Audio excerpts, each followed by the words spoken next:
Assalamualaikum warahmatullahi taala wabarakatuh. Untuk Ananda kelas 8 MTSN 2 Probolinggo, hari ini Bapak akan menjelaskan tentang adat tartibi atau adatnya, tentang hitungan. Adat adalah kata bilangan atau hitungan. Adapun adat terbagi menjadi dua, yaitu adat asli dan adat tartibi. Adat asli adalah bilangan yang menunjukkan jumlah suatu benda. Jenis adat asli ada 4 bentuk, yaitu satu adat mufrad, adat yang menunjukkan makna satu, kemudian adat murakkab, adat yang menunjukkan susunan.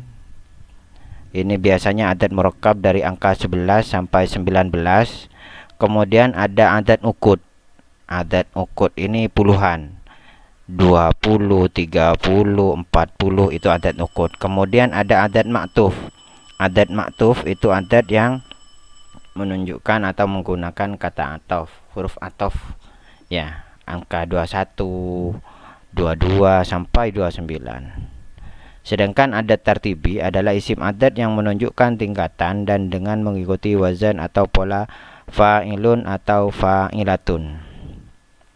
Di sini kita akan fokus dengan adat tartibi. Di sini ada kata lil mudzakkar. Lil mudzakkar ini menunjukkan kata menunjukkan laki-laki, sedangkan ada juga yang lil muannas menunjukkan perempuan. Untuk yang lil mudzakkar ada al awwalu, ada as-sani, as-salisu, ar-rabi'u, al-khamisu, as-sadisu, as-sabi'u, as-saminu, at-tasi'u, al-ashiru, al-hadi asyara, as-saniya asyara. Al awwalu artinya satu, sama 1 sampai 12. Kemudian ini digunakan untuk pelajaran dan juga untuk jam. Lil muannasih untuk menunjukkan perempuan. Al ula artinya 1, as-saniyatu artinya 2, as-salisatu artinya 3, ar-rabi'atu artinya 4, sampai dengan al hadiyata asyarotah, kemudian as-saniyata asyarotah. Cara penggunaannya untuk membedakan antara mudzakkar dan muannas. Coba sebelumnya kita perhatikan ketentuan adat tartibi di sini. Adat tartibi harus memenuhi ketentuan sebagai berikut. Mengikuti wazan isim fa'il, yaitu fa'ilun, kecuali pada bilangan 1.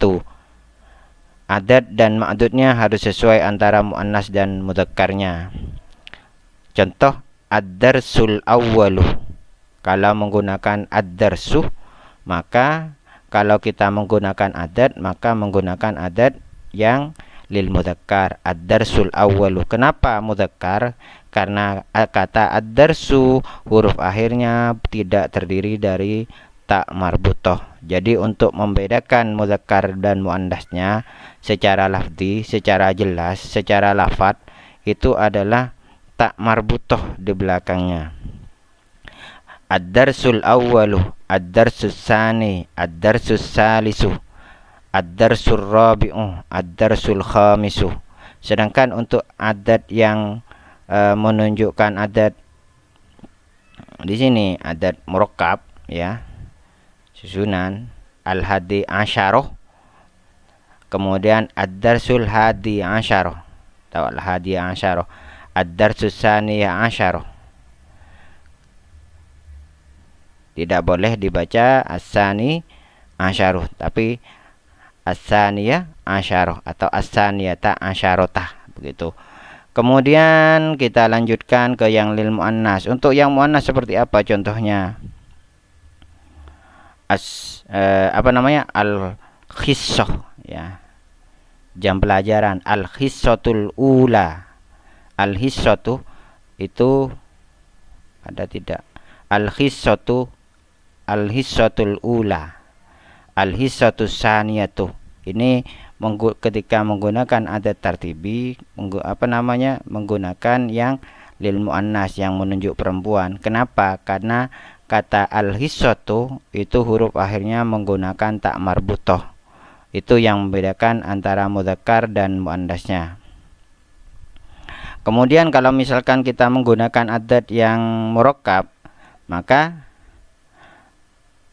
Contohnya al-hissatul hadiyatah asyarotah, as-saniyatah asyarotah, sama dengan as-sa'ah, as-sa'atul asyiratuh, as-sa'atus tasi'atuh.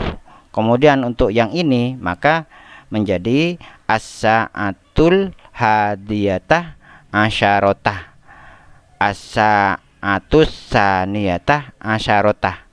Kenapa kok beda? Karena untuk yang adat murokab ini susunannya paten atau permanen, jadi tidak bisa dirubah. Jadi huruf akhirnya tetap menggunakan harokat fathah. Huruf akhirnya berharkat fathah, tidak seperti al-asyiru, al-asyiratuh. Mungkin itu yang dapat Bapak jelaskan untuk adat tartibi. Nanti kita lanjutkan di kaidah berikutnya. Dan untuk lebih jelasnya, untuk memahami mulai dari kalam, kalimat, pembagian isim dan lain sebagainya, bisa Anda tonton di channel YouTube Bapak terkait dengan kaidah bahasa Arab mulai dari dasar. Dan akhirnya kita ketemu lagi di kesempatan atau di pertemuan berikutnya. Ilahina yantahil kalam wa ilal liqa'i fil fursatil ukhra. Summa aqulu assalamualaikum wa alaikunna warahmatullahi ta'ala wabarakatuh.